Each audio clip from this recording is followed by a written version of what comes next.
Ladies and gentlemen, welcome to the Mission Employable podcast, where we're talking about all things employment in Iowa. Today, we have a return guest that is a really cool program to discuss with us today that helps students interested in the trades and helps employers who are looking to hire young, excited talent. Executive Director at Central Iowa Building and Construction Trades Council, Samantha Groark, joins us. Samantha, welcome back to the show. Thanks for having me back. Yeah, absolutely. And to my right is Kathy Leggett. She is back in the studio from her trip out west.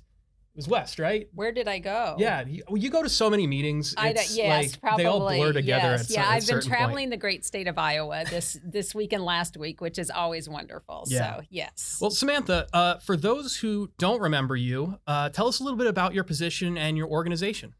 Sure. So I'm Executive Director of the Central Iowa Building and Construction Trades Council. The council comprises of 16 area building trades unions who work collaboratively with employers around town and in registered apprenticeships that serve the building and construction trade industry in Central Iowa. Perfect. And the thing that we brought you in here today to talk about, really cool, it's about the Pre-Apprenticeship program. Not apprenticeship, but Pre-Apprenticeship. So first, if you could kind of define what a Pre-Apprenticeship is. Sure. So pre-apprenticeship programs, really exciting, a lot less work, frankly, than registered apprenticeship programs and much more accessible to folks in terms of programming and administration.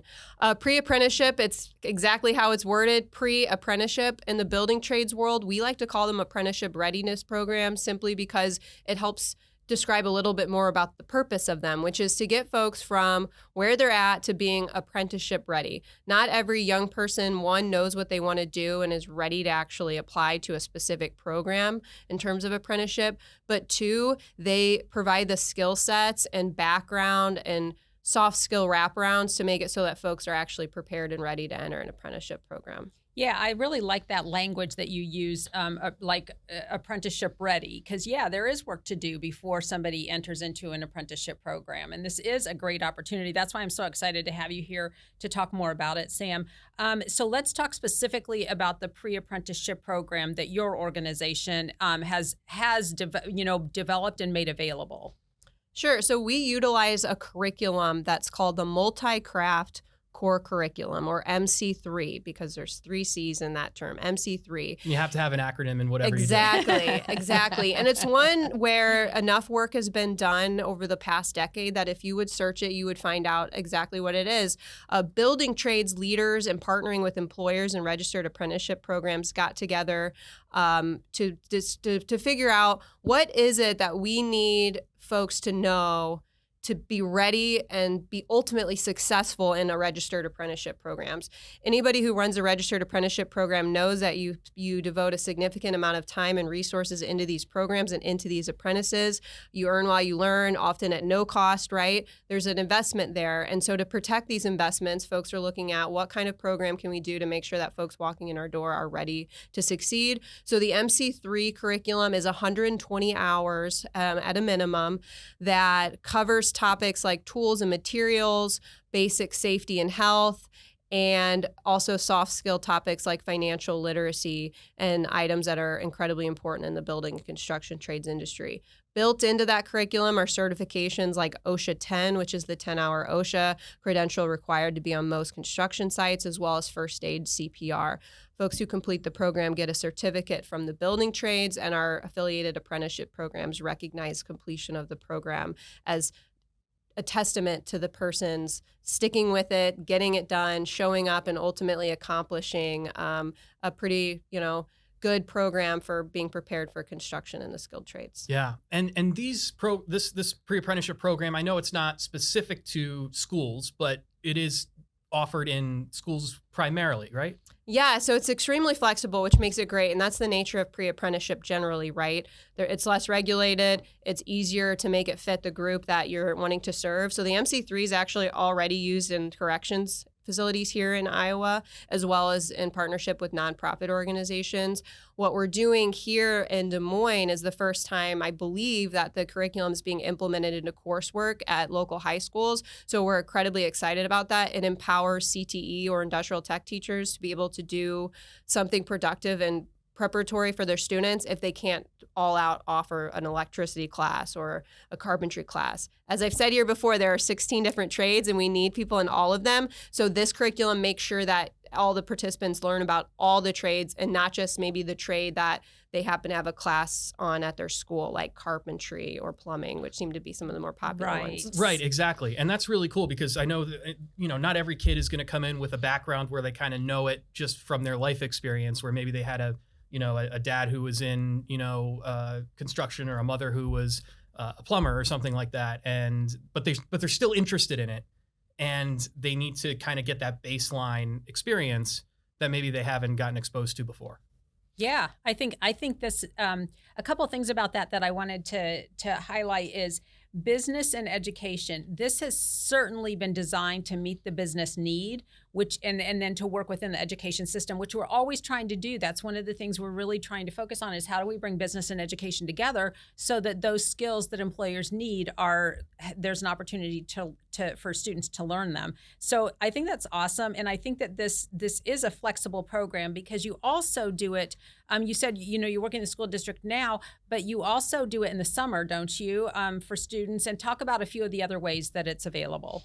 Sure. So this last summer, a local nonprofit, Forest Avenue Outreach, they'd reached out to us the year before, but they serve underserved youth in the Des Moines City Metro, and they have a real reach into the community here and a need for helping youth find summer employment, but at the same time making that employment be uplifting and help set them on a pathway. So the program's actually called Pathway to Building Trades, with pathway is another great term to use in connection with conversations about pre-apprenticeship.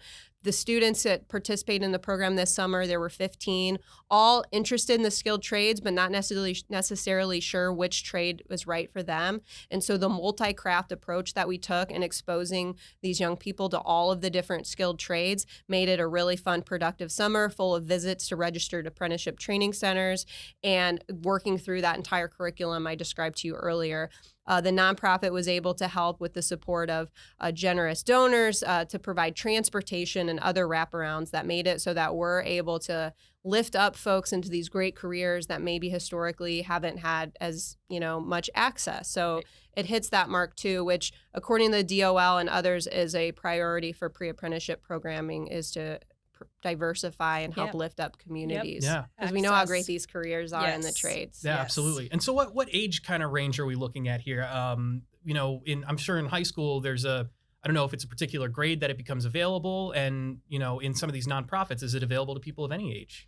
So when in the high school setting at Central Campus, I believe that they have freshmen enrolled in the class. And part of that is because it's not an employment-based course when it's in high school. It's exploratory, and there's field trips and some learning, but it's not an employment setting. Right. So for Forest Avenue Outreach, that was a paid internship program or Earn While You Learn program. So for that program, the minimum age was 16, which aligns with the registered apprenticeship requirement minimum of 16. And of course, we're dealing with tools and materials. And while we're extremely safe and cautious, we want to make sure that we have young people that are of an age enough that they can appreciate the potential dangers. For sure. Absolutely. Yeah. But also it seems like an option for people who maybe want to look at exploring a different career and, come over as an adult.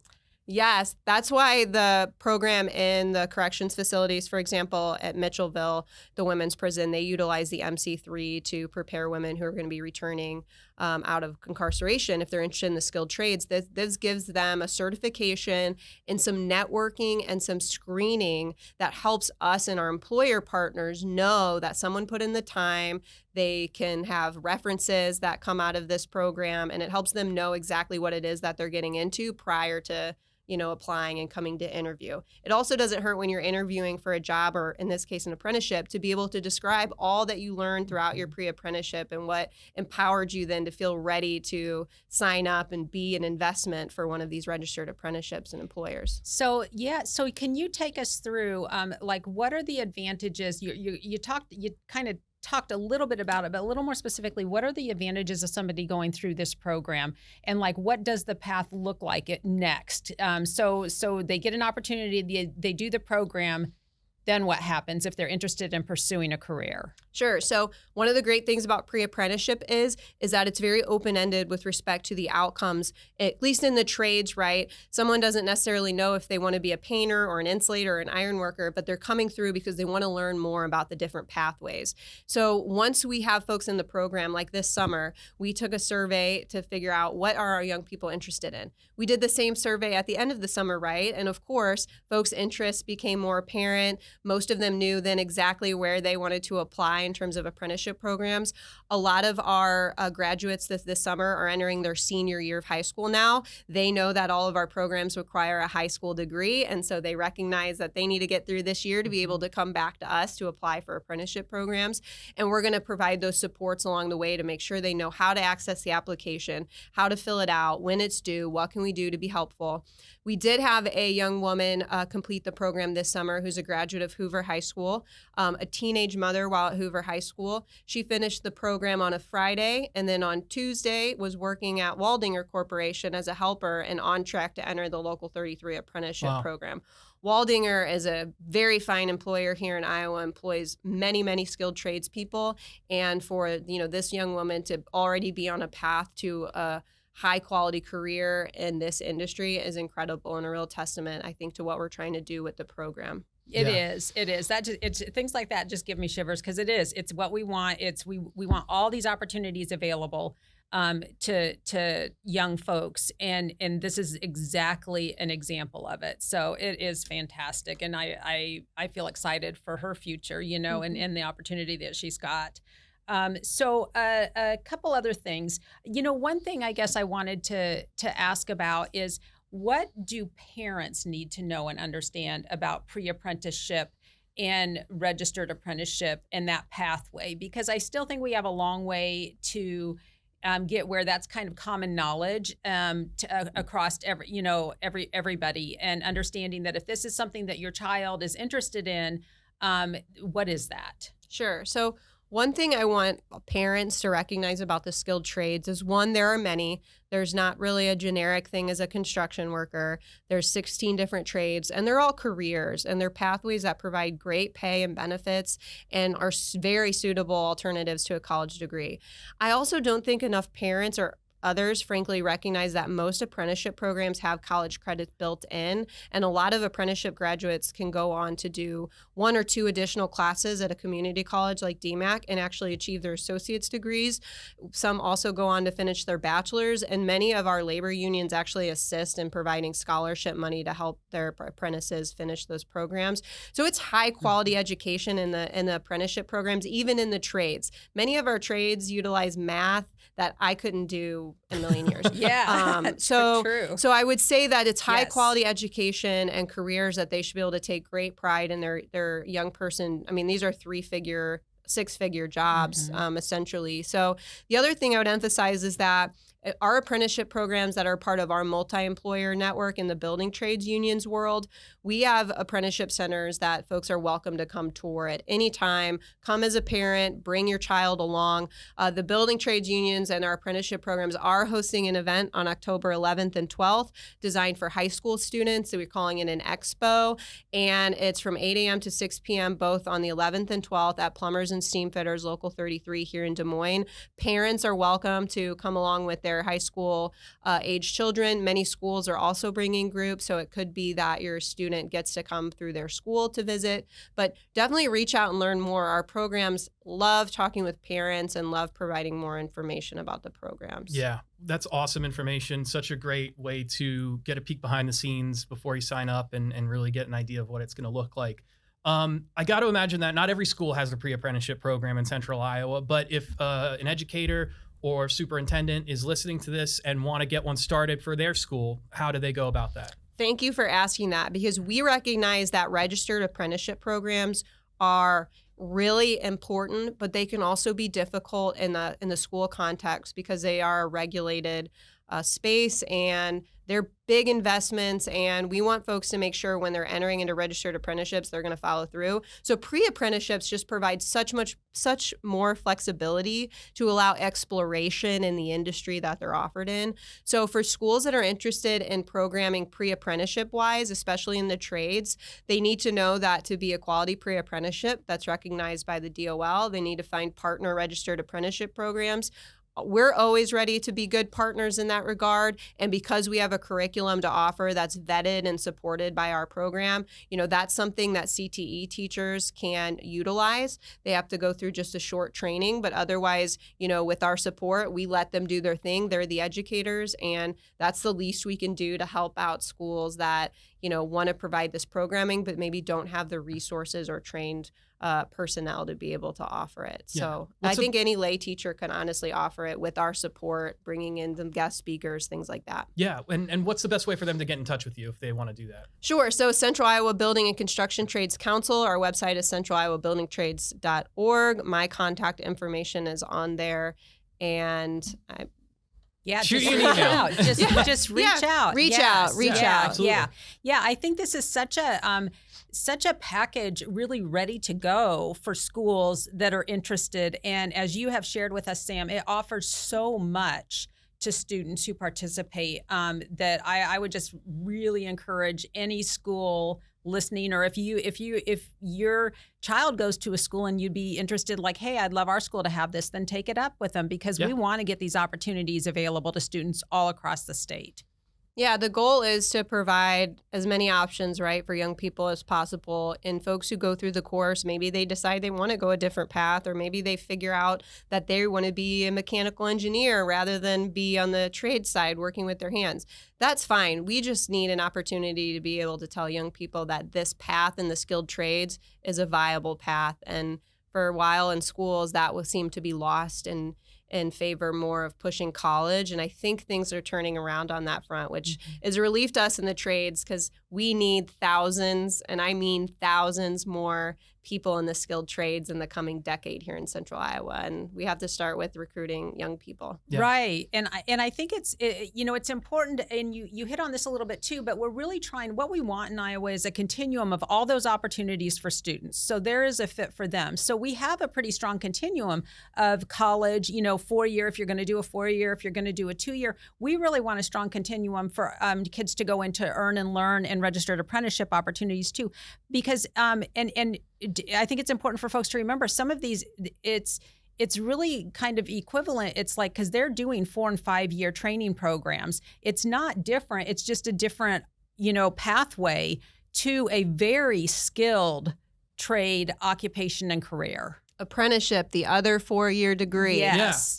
And on top of that, I mean, oftentimes these can lead to entrepreneurship opportunities as well, where they, they end up eventually starting their own business because they go through something like this. Exactly. And it's always good to start off working in the trade, in the trenches, to learn how it is to start up. We have members that go on to create their own companies who then employ apprentices and reinvest in that training. Other folks go on to be apprenticeship instructors themselves and give back that way. The government and city officials, they hire inspectors. There's lots of leadership potential and career growth possibilities in the construction industry, for sure. Well, and it touches everything. And so that's just the one thing I want to go back to too, is if a student in high school or a nonprofit or whatever is going to have this opportunity, I think it would be such a great opportunity, because even if you decide to go a different path, now you know all of these pieces that go into those skilled trades, and otherwise we don't have a clue sometimes. So there's nothing not good about this opportunity. Yeah. Pre-apprenticeships for sure, easier, better in some cases than the registered apprenticeships, simply because it provides that crack at the apple and that initial gateway for a young person to consider these pathways without getting locked in as an apprentice and feel compelled to finish when maybe it's not the right fit for them. Yeah, so absolutely. Well, Samantha, thank you so much for stopping by. Great information. Yes. Love having you visiting the podcast studio. And with that, we'll talk to you another time. great. Thank you. Thank you.